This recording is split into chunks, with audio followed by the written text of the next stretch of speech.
Hi everyone, this is Madame Sarah, your primary school counselor and art therapist. Welcome to Art Time. Today we're going to be talking about art therapy. You know I'm an art therapist, but what does that even mean? We're going to be talking about the 3 differences between making art with an art therapist and making art maybe with an art teacher. And then we're going to talk about some tips that you might use to help talk to your child about their own artwork. So the 3 differences between art therapy and making art with an art teacher. The first one is sometimes there isn't a directive. Usually when you go into art class, there's a set thing that you need to do for the day. But when you go visit an art therapist, it might be any directive. The art therapist might ask you to choose your own image. Usually there's a lot less structure than there might be if you're making art with an art teacher.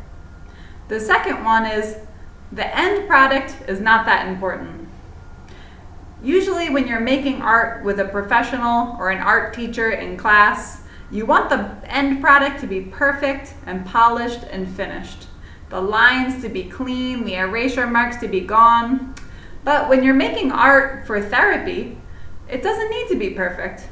In fact, the end product helps us know a little bit more about you.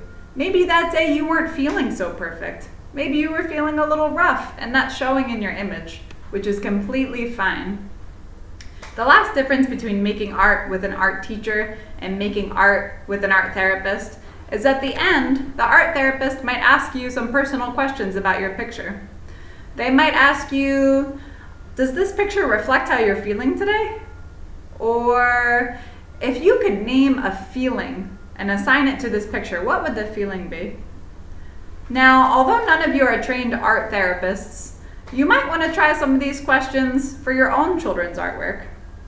As an educator, even a counselor, as a parent, it's normal to look at a picture and just say, "That's beautiful, good job," and move on.